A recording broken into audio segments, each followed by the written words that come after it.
So friends, for today's video, I'm going to be doing another new fantasy releases wrap up. This one and one other will be the last ones for the month of March that will include books that were released last year, and then moving forward into April and the rest of the year, anytime I do a new fantasy releases wrap up, it'll just be books that have come out in 2024. So if you are looking for new releases from last year, after that point, those will just be talked about in regular wrap-ups or reviews. But the three books that we're going to be talking about today would be The Warm Hands of Ghosts, which actually is a 2024 release. Iron Flame. I almost said Iron Gold. That's Red Rising. Very different. Iron Flame. And then I don't happen to have a physical copy of System Collapse. I'm holding up a different Murderbot Diaries book, but System Collapse, which is the newest of the Murderbot Diaries, right? I get the names mixed up. I looked at my notes and yeah, I have System Collapse written down. I'm going to have timestamps, as always, that have the different books in case you'd like to skip ahead to any one specific book. This is not going to be Rant's new fantasy releases wrap up, but I don't know if I have too many glowing things to say, which is to say I don't have really glowing things to say basically at all, except for with Murderbot. I definitely really liked this one. It's just not my favorite of the series. I'm going to start with that one, and then we'll progress to more ranty, probably, because we'll go Murderbot Diaries, and then we'll go Warm Hands of Ghosts, and then we'll go to Iron Flame. There's a plane, if you hear it. I'm just going to press on though. So I did like System Collapse. System Collapse takes place right after the book from before. The Murderbot Diaries, there is a recommended reading order that isn't necessarily the publication order. So I'll have that in the description bar down below. But there is a full-length novel that for me was actually probably my favorite Murderbot book I have picked up, as I really enjoyed not just being able to spend more time with Murderbot, but I felt more connected to the individuals that Murderbot encounters. And also I thought there was some hilarious moments, as there is another artificial intelligence that is in a previous Murderbot Diaries story that pops up, and it was really fun to see them again. But on top of that, the human character that is the most prominent within the other one was adolescent, and Murderbot doesn't really know how to deal with an adolescent. They don't always know how to deal with people in general. They find people to be frustrating. They pretty much hate everybody, but at the same time they want to protect everybody. They have a few people they care about, and they're trying to come to terms with what does that even mean, because they shouldn't really care beyond what their programming tells them they should care about. And so they're sort of grappling with all of this, and then they come across an adolescent and they're like, what do I do with this emotional person? They're not as rational as their parental figures. I don't know how to handle them.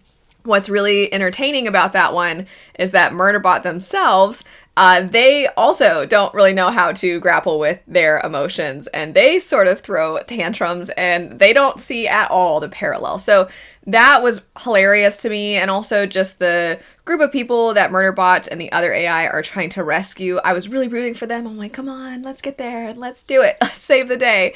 And this next one, System Collapse, again, I'm holding up a different one. It picks up right from there. So I was ready, and I was so excited that it picked up right from there. And there's some interesting commentary on the concept of the banality of evil. You could say this idea that a lot of wrong occurs as a result of red tape and policies, and people, oh, well, they forgot to call so-and-so, but then this company says that this is in their policy. But on not just international scale, on like a across the universe scale, because we're talking about different planets, and how sometimes people that go to other planets can get left behind and forgotten in the paperwork, basically. And the only times that they really matter and start to come back up as a group that might be worth looking into is if it turns out there's a way to make a profit off of this planet, to maybe take it for its resources, or to take it for having a whole other planet that you can have people live in and live on and build houses on. And you're like, oh geez, it's kind of in the background, but that commentary is fantastic. So I really liked it. That was touched on also in the full-length novel I mentioned that I really, really liked. And so I was really excited to see how they were going to explore this a little bit more in System Collapse. And it was interesting in that it was basically like our heroes are trying to convince the people on this planet that they're not the bad guys, and then what are basically the bad guys are trying to convince the people on this planet that they're the good guys. And you're like, oh, this is a little bit less going into the thing that I wanted to see. And it was kind of interesting in that, if you don't know, in the Murderbot Diaries, Murderbot tends to want to just watch their shows. They sort of learn about human emotion and their own feelings and processing what they've endured in their life. They use art as a means to understand. And there's great commentary throughout Murderbot Diaries about that as well. And in this one, it was a little on the nose with, let's use art to argue our point and to get these people to see the humanity in us and that we're looking out for them. And that kind of became a big focus of the story, and it just wasn't what I was hoping after coming off of that high of the previous book, then into this next one. I still really enjoyed it. It just wasn't my favorite among Murderbot. And that's always rough when you read a story within a series that you love, and then the next one you don't love as much. So it can almost make it seem more negative than it is. Again, though, I liked it, and I'm having such a good time with Murderbot. And I'm excited to read more Murderbot. I'm a little sad because that one only recently came out, so it's going to be a while, I think, before we get the next one. But Murderbot is one of those series that I'm not really getting tired of. I just want more of it, and this one just didn't happen to be my favorite entry. I will say, if it's not obvious, it's sci-fi. I'm kind of cheating having it in a new fantasy releases wrap up, but I don't think a lot of you mind, as I know a lot of you read sci-fi as well, and a lot of you are either interested in Murderbot, or you've heard about Murderbot, might want to hear a little bit more, or you love Murderbot, and so you're always like, yeah, Murderbot. I liked Murderbot. I love Murderbot. I know I prefaced it with like, oh, I'm going to be negative, but we're going to have the negativity now, segueing into the next ones. The Warm Hands of Ghosts. This didn't work for me at all. On paper, I really liked what it was going for. The themes, I really appreciated these themes, and I really appreciated that this author seems to take a lot of care with exploring certain times in history and then fitting in thematic things within that, and also having sprinkles of fantasy. If you know this author from The Bear and the Nightingale, it is not nearly as fantasy heavy as that series. It's more, and the reason I was bringing up the care with the historical setting is that in The Bear and the Nightingale, I think that she has very much taken a lot of folklore and a lot of stories, and she has put them in as if they were real and a part of the characters' lives. And in a sense, she approached this one the same way, in that, if you don't know the setting, it is a World War I inspired story. And I shouldn't even say inspired, because it takes place during World War I. I think saying inspired makes it seem like it's a fantasy version of it. But regardless, you have two main perspectives. One is a woman who was a nurse, and she was honorably discharged after having an injury. She went back to Canada, and her parents have died in a horrible... there's a thing that occurred that was rather traumatic. And now the only family our main character really has left is her brother, who is missing. And he is supposed to be one of the troops back in Europe, but his things have been delivered to her, but he has not been confirmed dead. And so she's thinking, if there's any chance my brother's alive, I want to find him. And then you get his perspective as well, and you're seeing what he has endured, and he has formed this bond with a German soldier who previously would have been his enemy, but these two are just trying to survive after going through something really horrific. And it's in their desire to try and live, to seek help, to seek medical attention, that this bond forms between the two of them. And the horrors of war, the trauma, the PTSD, everything that affects a person is explored, I thought, really well. I really want to praise that element of this. I actually think this is a book a lot of people are going to really, really like. And going back to the historical concept here that we're looking at is the idea of, I guess the author was saying in the author's note, that when doing research, she was surprised to find how many people at this time described what was happening as apocalyptic. They genuinely thought the world was ending. And so there's a lot of almost biblical, not almost, there's like biblical references tied in, views of what it means in Revelations and what the end of the world has in store for us. And so a lot of the framing of the story is within that. And then there is a very mysterious figure. I'm not familiar with the inspiration that this figure came from, but I think some people are. So maybe you'll appreciate what the author did with this, or maybe it'll be a negative because you'll feel like it's too similar to what it was inspired by. But there's this individual that our soldiers encounter. Our soldiers' names are Freddie and Vinter. And there's this mysterious individual that shows up who seems kind of eccentric and mysterious, and you question if they're helping or if they're harming in some way. And then at some point you're like, are they the devil? That is where the fantasy elements come into the picture. And the reason that this didn't really work for me, because on paper, I'm like, that sounds amazing. Even after I read it, because I often describe what I'm reading to my husband, we talk about the books that we're reading, and I was thinking, like, when I tell Sean about this book, he's going to be like, that sounds really good. And I knew as I was thinking about how I was going to tell him about it, that I was like, man, it sounds good. When I'm thinking through how to talk about it, I'm like, I should have loved this book. But the reason that it didn't end up working for me is, one, I really wish we had focused primarily on Freddie. I don't really know why we chose, it doesn't really matter if I know why or not. It just didn't quite work for me to have the other character be such a prominent voice.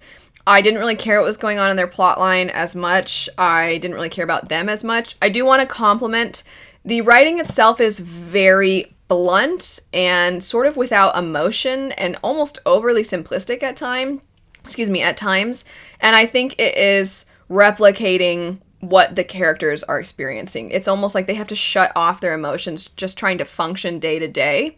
Because if they allow the more joyful emotions to come through, that means they're also allowing the horrors that they've experienced to come through and surface as well. And they're not really ready to see that. So it's just blunt. And I think that the writing captured that. I do think at the very beginning, there were way too many M dashes. Oh my gosh. I was like, why are we having so many M dashes? There's too many M dashes. But that settled. So that was fine. That was just like a little pet peeve of mine. I don't mind ellipses and M dashes and things, but it was a lot at the beginning.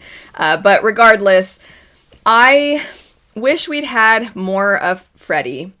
And I actually think if we had tweaked this where it was more actually a novella and it was just focusing on Freddie and we trimmed it a little bit and we really tightened that plot line and that was the main focus, I think this would have worked for me a lot more. I also found that I was hoping to continuously question, and I'm not really even a fan of magical realism, but I kind of wanted to keep questioning if the mysterious figure was there or not. The devil kind of character. I'm like, is this just a way that his trauma is manifesting? Is this him trying to release his trauma and he's trying to let it go, he's trying to work through it, he feels guilty for things he's done, so has he created some being to judge him for it or to try to take it all away so he can release it from his own judgment from himself, the shame that he feels. So I wanted to keep wondering if that was really a thing, but the book becomes a little bit more concrete, and it's very rare of me to say that I wish it had remained more ambiguous, but it becoming more concrete as we went, I was like, oh, it is, I guess, fantasy, and I kind of wish it wasn't. And I had a similar feeling to the book Pure Nessie. While I don't think these books are identical by any means, and the writing style is certainly very different, I could see if you liked Pure Nessie that this might be one to give a try. So hopefully in describing it, even though it didn't work for me, hopefully you end up finding something that you're really moved by, because I think this has the potential. I really quite liked the end also, aspects of the end. Other aspects of the ending I didn't like at all.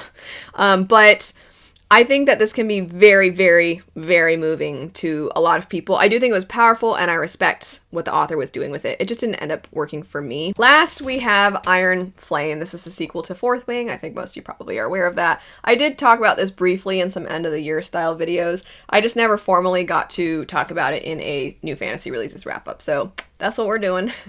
And, I really wanted to give this series a fair shot, because even though I thought that the main character was a little bit insufferable, I still really liked the dragons, and I felt like there was potential in certain plot lines, and I was hoping for a really great character growth because I'm like, all right, maybe the first book, the character will annoy me and the relationship building will annoy me, but maybe there will be more explored that I really like.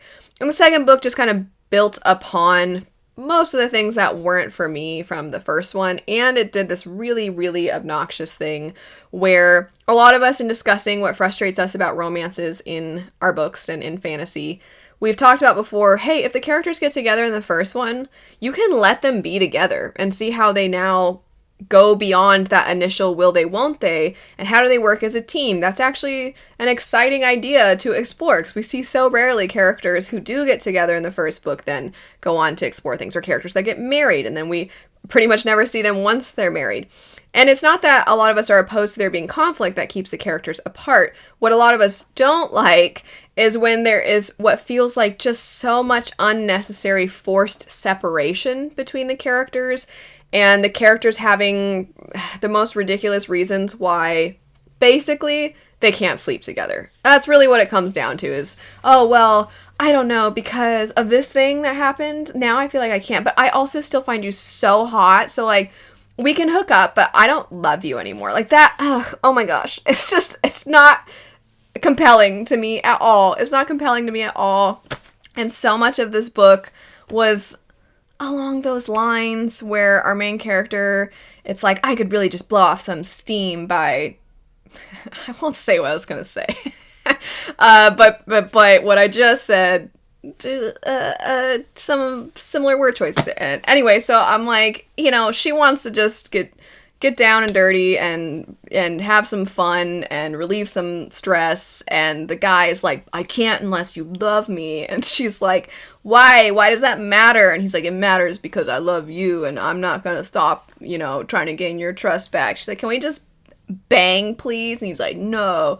And you're like, oh my gosh, it's just, that's not my kind of romance that I care about. I want to be clear, I'm not saying it's bad of a character to want to ensure that they have a strong emotional connection before, or if they continue to have a physical connection. I'm not trying to like shame or say it has to be one way or the other, or like, hey man, just like have casual hookups, it's fine. I'm not saying I'm for or against, I'm just saying the way that this couple talks to each other, it all comes down to the physical for the two of them. And I'm like, what do you even mean love? What do you mean love? We don't see any sweet, tender, in my opinion, I don't think we see the sweet moments, the tender moments, the silly moments, the like, oh my gosh, I care about you so much, and I remember the little things. We don't get those moments, really. There's brief, like, oh, did you know that now this dark brooding man writes her letters? And that's you don't even really see the discussions. So it's like it happens,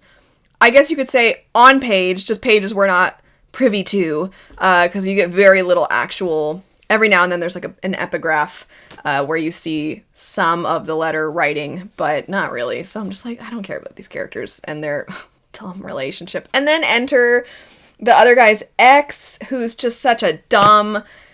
I couldn't stand that, because it's basically like, yeah, well, I used to sleep with him. And you're like, okay. And then I guess that makes us enemies. And it was goofy. It was goofy. And I'm like, what about the dragons, though? You've got really cool dragons. I do like the dragons still. There's also griffins. And the griffin riders have so much more common sense than the dragon riders. And I'm like, oh, okay. Because the dragon riders discover this as they're chatting with some of the other people in the book, where they're like, what do the griffin riders do when it comes to trying to get a griffin? And it's so funny because the dragon riders, how they establish bonds with the dragons, it's super cutthroat. The school for dragon riders is basically kids can kill each other and there's not really repercussions for it. And the griffin riders, they have some common sense, and they're like, wait a second, so you guys don't just like plummet to your deaths when you're trying to get a griffin? And they're like, no, we fall in the water, but why would we jump into... They're like, oh, I thought it was really cool, but it turns out you guys are like basic because you value your lives. It's just, anyway, the very, very end of the book, I kind of liked the very end, but not enough to keep going, because this is just not the series for me, and that's fine. I wanted to give it a fair shot. I read through all 700 and something pages of this. No, that's more than it has. It has 600 something pages. Yeah, it's not that long. Sorry. It's 620 plus pages. But it's just not, it's not for me. But I hope you like it if you do pick it up. And if you liked Fourth Wing, I couldn't really avoid seeing, there are a lot of people who really love the first one that didn't really like the second one as much. I think, again, it's sort of more of the same. I can see people being frustrated at what I described between the main characters and their relationship. But otherwise, I do feel like oh my gosh, isn't Violet so awesome because she's an underdog who tries really hard? If you really liked that, that sounded mocking. I wasn't trying to mock if that's your taste. I'm not trying to mock your taste because I like that. I like a good underdog and I like that character that powers through and things like that. If that is the thing that you like about this book, if you love the dragons a lot, if you like the will they won't they, the tension, the like, I kind of like that it's not oh, we're together now, so that's nice. And if you like the, like, no, I like that tension and the angst and things like that, then I'm sure this one is going to be right up your alley. And the world's pretty cool. Aspects of the world is kind of cool. So you might enjoy that expansion, but it did not work for me. Anyway, that's it for some new fantasy releases, most of which came out last year and one from this year. As I said, there is going to be one other one in March. Not sure if this one will go up first or that one, but those will be the last two that include 2023 releases. And then from here on out, new fantasy releases will just be 2024 releases. But if you're interested in any of these books, I'll have them in the description bar down below. I hope you have a great rest of your day, and I'll see you later. Bye.